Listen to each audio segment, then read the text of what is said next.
Okay.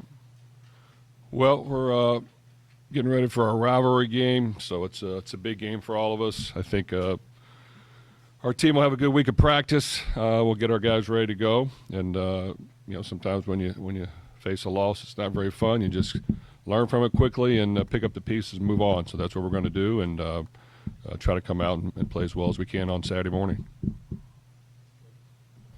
Jeff, obviously injuries the past 2 weeks have been a really big thing. Which starters do you anticipate being out this week? Chris Bell will be out, and then we'll try to get some other guys ready that are nicked up that we won't know till the end of the week. It's always a strange week anyway. It's Thanksgiving week, so you have that holiday in there, and coming off that rivalry, how quickly do you just try and move through whatever happened at SMU and get on with it, or do you spend the regular amount of time going through that tape with players, or how does that work? No, we had a typical Sunday where we went over the mistakes that we felt we made and what we need to get better at. We didn't shy away from it. There were a lot of things on there that we could all done better. Now it's about getting our mojo back as we get going for this week and preparing really hard. And even though there's some new pieces out there, that happens every year to a certain extent. So whoever we have available needs to be ready to go and have a great week of practice, and we need to find a way to win with whoever we have on the field. Jeff, with the injuries that you have had this season, how does this shape your thought process moving forward in terms of getting with Vince and with your roster constructions, like figuring you might need X, Y, Z in terms of depth? And do you know what I'm getting at? Like, just how has this season, the way this season has played out with the injuries and everything, formed how you might put the roster together going forward? Well, every year's different. We had 2 early bye weeks. We played a lot of games in a row. Unfortunately, we've had quite a few guys get injured. The key we know behind closed doors is whoever our best players are at the beginning of the year, you got to try to keep them healthy all year. And that's a big – we strategically plan that. We work through it. We practice a certain way. Unfortunately, we've had a lot of key guys get injured, but they've all happened during the game. So it's not because of the way we practice. We've just unfortunately have had some key guys get injured, and to win against great competition, you need your best players on the field, and when they're not available, you have to have those next line ready to go, and we just got to continue to work through that. I think as you're building a roster, you got to use your resources properly to build your team, and you got to use what you can to get that done, and sometimes you can't. Getting 3, 4, 5 deep at certain spots is maybe not realistic, but we got to continue to recruit young talent, develop young talent, and just make sure we practice all of our guys year round like they're going to get ready to play, and they need to handle it that way themselves.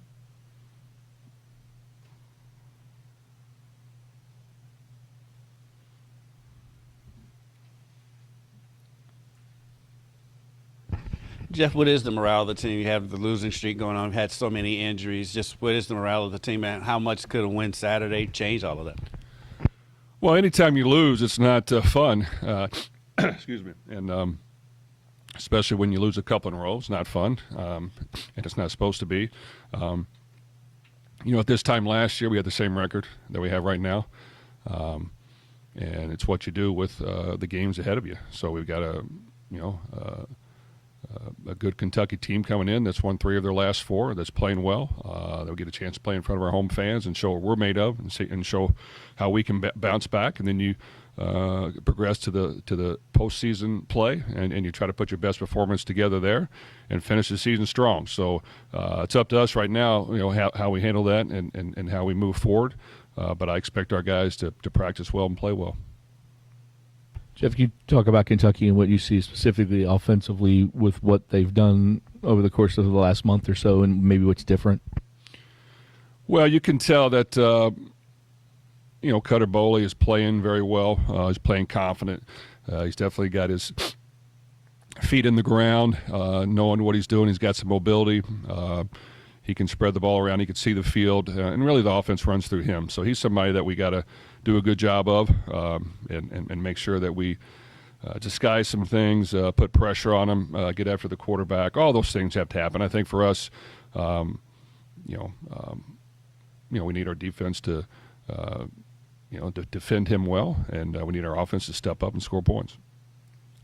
Jeff, I was curious if you expect maybe Miller Moss to be potentially available for this game, but even if he is, would you potentially roll out Deuce Adams out there again, even if Miller Moss is available? Well, we're going to try to get Miller healthy. He's got an injury he had. We'll try to get him healthy. I could see multiple quarterbacks possibly playing again. Yes.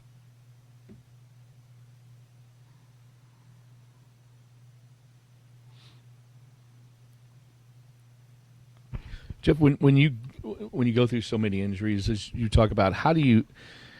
It's one thing to have the next guy ready, and then when that's what everybody wants to have. But when it's the third and fourth guy down the list that keep getting injured, how do you keep guys focused and keep guys ready to go in practice? Like say at running back, when the other day Sean was in the game and everybody else was injured. How do you kind of keep other guys ready and motivated? Well, we are a little bit low than what we have been before. It is what it is. But you know what?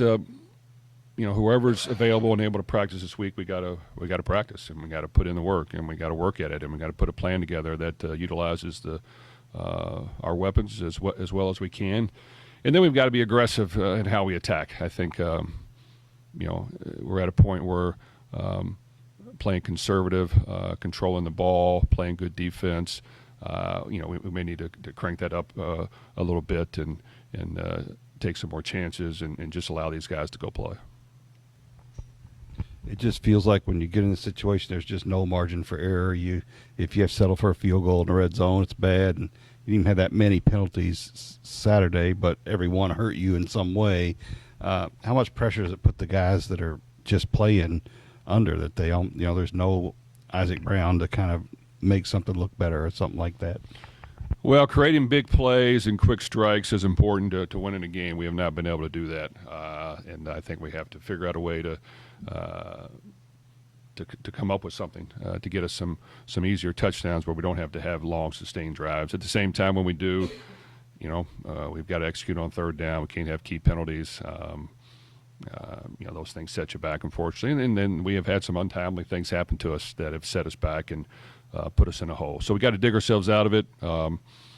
We've looked at it, we've analyzed it, but we've still got to, we talked about it. We go over it. We just still got to continue to work through it and try to play a better game.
Brian, what when you look at the film from Saturday, what do you see with Deuce and obviously his first time out there and his first time in the row? How do you kind of evaluate it and what do you work on with this week? Not kind of knowing what he's going to happen on Saturday. I think for Deuce, I think it was a promising first start.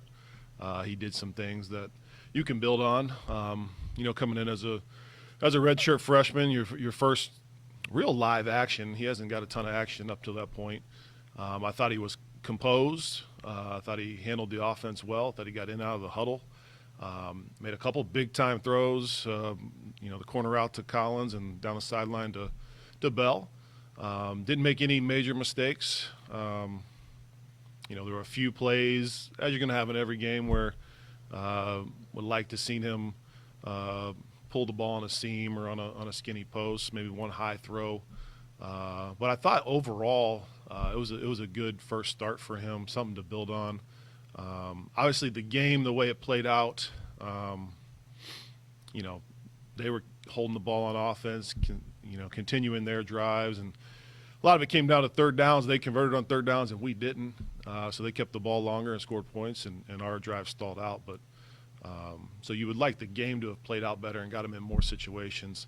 We didn't really run many plays on offense throughout the game. But his just performance as you watch the film, was pleased with what he did. I think there's some stuff to build on for the future. Brian, kind of a two-part question. Injuries obviously have been really bad for you guys this year. I mean, 3 different starting running backs. Yeah. Jeff just said Chris Bell will be out. Miller obviously had a situation. How do you, I guess, just salvage what you have or what this room would look like moving forward, and who's kind of, do you see stepping up for Chris in that situation? Yeah, I mean, that's football. There's years where you're going to have a bunch of injuries, years where you're going to be lucky and not have as many, or you're going to have years where certain position groups are going to get hit. Sometimes, we've been, knock on wood, pretty good up front where we haven't had many injuries, but it's hit our skill position players this season. So every year you're going to have to adjust to those things. You want to build your roster where you have depth at all positions where you can sub those guys in. But as coaches, we have to find ways to, scheme up for the players that we have for that week.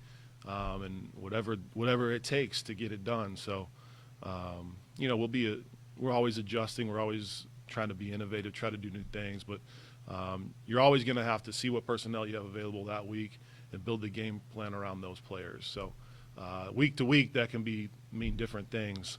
But that's our job as coaches to make sure that, with the guys we have, that we have the best game plan ready for them for the game. Kind of the same thing, really. I guess I'm asking you to sort of expound on it, but with what you've got out there, do you feel sort of handcuffed with your options and what plays you can call? We shouldn't feel handcuffed. I think, when you lose some important pieces, you got to be a little bit more creative sometimes. You got to lean on certain players that maybe you weren't counting on to lean on in the beginning of the year. They got to step up and make plays. But, you like to think that your standard is your standard for your players and try to get them all to come up to that level of what you expect from each position. So, I don't think we should feel handcuffed. I think we might have to be creative. But, we got players that can make plays, and you got to find ways to get them the ball and let them do it.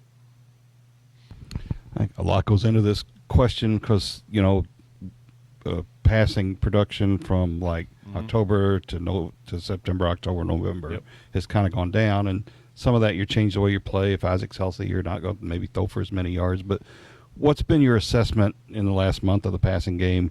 What do you like? What's frustrated you about it? And just on where it is. Yeah, I think just in general passing game wise, we've we had some success with some more ball control, shorter passes, get some run after the catch early on in the year, and we've continued some of that trend where we're going a little bit more to the quick game and getting it out quick and a little more ball control type of plays. So I think as we look back and look at it, I think being able to stretch the field is important. We need to be able to take some more shots.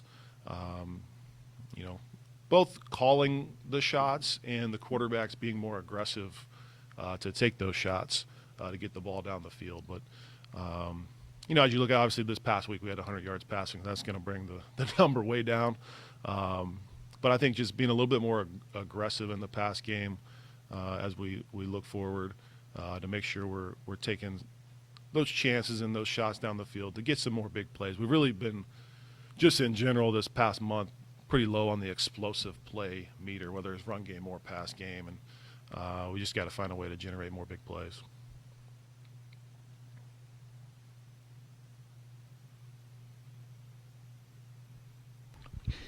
If you do get Miller back, and Jeff said he's not sure, and you know we could see multiple guys this week. How do you do that? How do you manage? And you did it in college where you played a little bit. How do you manage a couple of guys when you're putting it out there? And how did you kind of do it the other day? You know, Yeah. with Brady. Yeah, we've had a lot of experience, you know, playing multiple quarterbacks.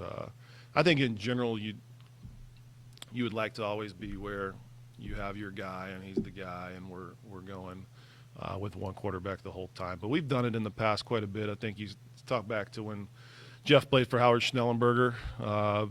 Coach Schnellenberger always put the backup quarterback in the second quarter to give him experience, to try to work for the future as well as the current time. You know, when I was here as a freshman, I got in the second quarter all but one game my freshman season, and Stefan LaFour's, you know, he had the highest quarterback rating in the country. He was playing some really good football. So there's definitely some precedent set to where we've played multiple guys at Purdue. We had multiple times where we played two quarterbacks, one the first quarter, one the second quarter, and we chose at halftime who was going to play the rest of the game. So there's definitely different ways to do it. I think these guys have been getting a lot of reps all year. You know, now obviously the other guys got some experience. I think going into last game, we wanted to give, you know, Deuce and Brady. I always rep three quarterbacks within our reps of ones and twos.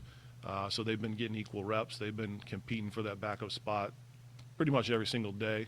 I grade every single rep they take in practice that's competitive, every single rep in scrimmage. We try to put that grade together and see where they're at, and they're very close. But we thought Deuce gave us a little bit better chance. But you're never 100% sure until they play in games. You know, we don't tackle quarterbacks in practice. So some guys are gamers, some guys are better in practice. So a lot of times, you know, you don't get preseason games in college football either. So it's good to get them out there and see the game experience. So our thought was to give Deuce the first two series. We're going to give Brady a series and see kind of how that went and decide on how we're going to play it out after that. And we thought Deuce had a really good first drive. They both went 3 and out in the next two series, so we kind of rolled with Deuce. And at the end of the game, it got away, so we put Brady back in, give him some reps for the future. But, you know, same way, you know, you'll prepare both of them. There'll be certain plays. They all can run the full offense. There might be certain plays, especially if, you know, depending on how full go Miller will be. If he's 100%, is he 90%? Can he fully run? Is he, you know, what exactly is he? There might be certain plays that are better suited for the other guys to get in there. But you know, as I told even Brady, when you're doing that 2 quarterback deal, sometimes it is an advantage to see what's going on from the sideline. You know, I stressed to him, hey, watch the first 2 drives, and you'll get to see what the defense is doing before you go out there. You get to feel the flow of the game a little bit. So sometimes it's an advantage. And I've even talked to quarterbacks when we've taken them out for a series and put them back in, just that series off to see what was going on from the sideline can be helpful. So there's ways to manage it and make it work, and we try our best to do that. How has developing that position changed over the years? And anymore, if you have to go to backup, he's somebody else's portal target. I mean, it's a hard kind of balance to get. I know you got to coach up whoever you have, but how is particularly that position and just trying to maintain depth? You know, I think it's been all positions with the way that college football is now in the portal.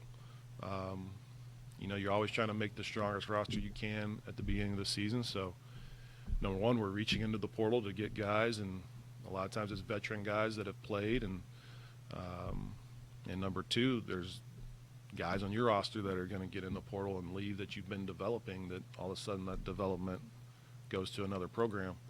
And that's at every single position. I mean, last year at this time we were, Tyler was the starter undisputed, but I said I repped three guys. Bailey and Clarkson were the ones getting the rest of the reps of the first group. So it does change, and both those guys left through transfer portal. So it does make it a little bit more challenging, but we got to always adjust to the times, and we try to give these guys as many reps in practice as we can get, grill them in the film room, and develop them every single day. I always go back to the Aiden O'Connell story at Purdue, developing him, and he came in as a ninth-string walk-on, so he wasn't getting those reps either for quite a while. So that there's really no excuses. Those quarterbacks were in there, we're grinding, we're working every single day, and we should be developing on a path to be getting better every single day. And he's kind of my story of a guy that he wasn't getting hardly any reps for 2 years, and just got better and better and better all the time. Brian, obviously you've had some success as a player against Kentucky. You guys were able to win the game last year. With just all the different things that have been going on this year with the injuries, losing 3 games straight, how can maybe a rivalry game just infuse some more juice or energy into the team to end the season on a high note? Yeah, I think a rivalry game, we should always have an extra boost of energy. This game is very important for our program, for their program, for the fans, for the state of Kentucky. We know how big it is. We've played in it, coached in it. It's a huge deal. So to get these guys fired up and ready to play in that game, we should be able to do that. I hope at least offensively we're a little bit angry, a little bit mad about how last week went, a little bit mad about how we kind of been playing lately, and take out some of that frustration on Saturday, and hope we're able to show everybody what we're capable of, what we can do. I think there's a lot to play for in this game, and we'll look forward to getting back in front of the home fans and trying to bring a victory in the Governor's Cup. Brian, let's talk about them defensively for a minute, what you see with Kentucky, and then how much can it help? I know playmakers injured, it hurts, but the line, knock on wood, has been healthy, and they're getting better, it seems. How much can that help? That definitely help. I think as you look at Kentucky, they're a good, well-coached defense. They're always well-coached. They do a great job of making you earn it. Last week they gave up some big plays to Vandy, but typically they're not giving up big plays. They're making you drive the football down the field, and that's kind of what we need to get better at, is sustaining the drives and not getting stalled out. There'll be a kind of a challenge right there of making sure we can sustain drives and finish those 8-10 play drives with touchdowns.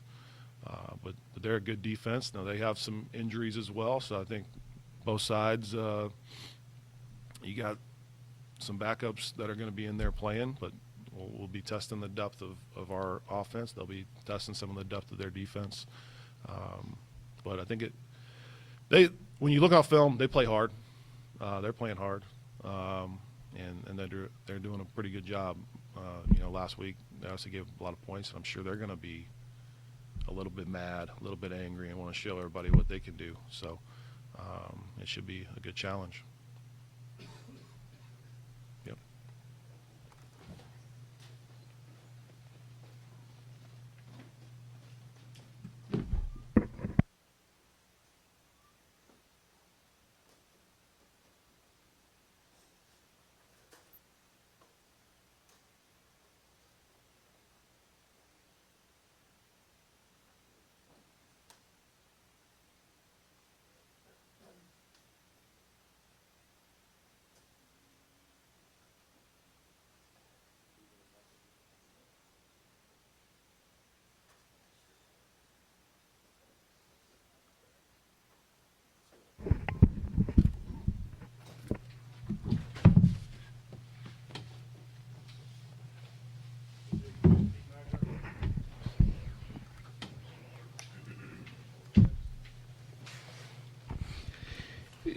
TJ, I know things haven't gone the way you guys want them, but for you Saturday, how special is it going to be?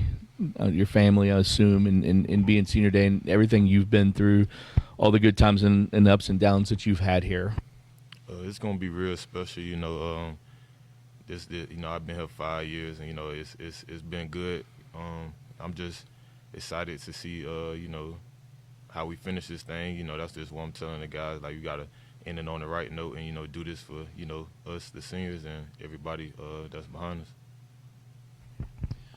Pete, last year it seemed like the offensive line was having a hard time keeping guys healthy. This year it's been the opposite, and you guys have been pretty stable. In that regard, do you kind of feel it's incumbent upon you guys as a group to pave the way for whoever is back there behind you? Yeah, absolutely. You know, injuries are part of the game and something that we can't control, obviously. But, you know, our motto is the next man up. So everyone has to prepare to obviously go play the very best football Saturday. And, you know, it just puts more pressure on us. But we like that. You know, we like being the guys that, you know, lead the way and, you know, lead this offense and lead this team.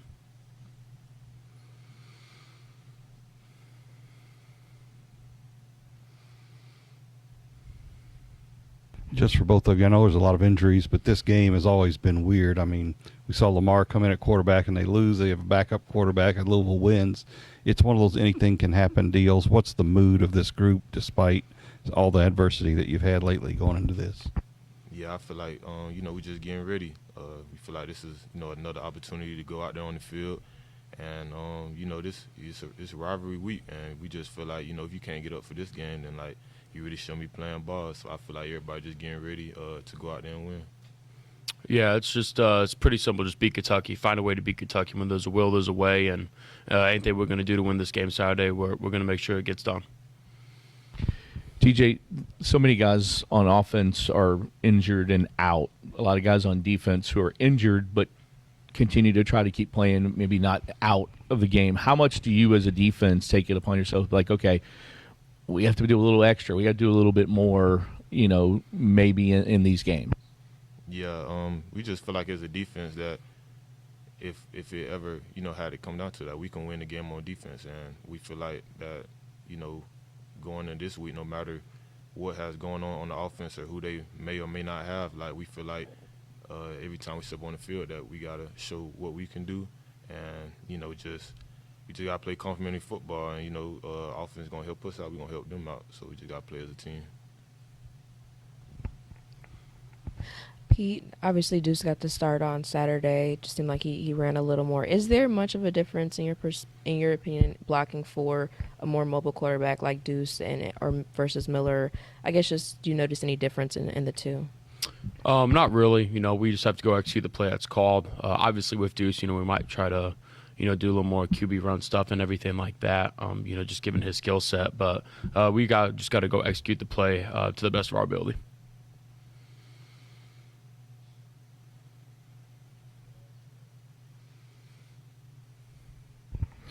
For both of you, I mean, TJ, you kind of answered it, but these senior days can be emotional as you go through this week. I mean, how do you kind of try to keep those? It's a rivalry and senior day. How do you kind of try to keep those emotions in check?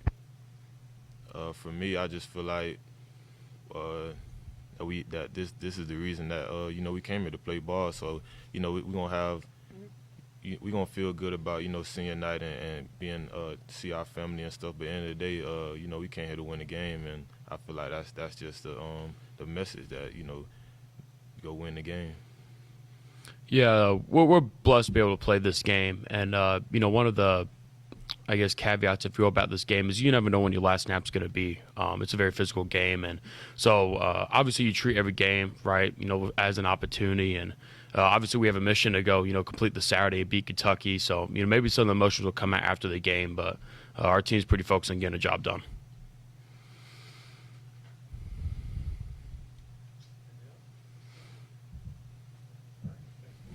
There you go.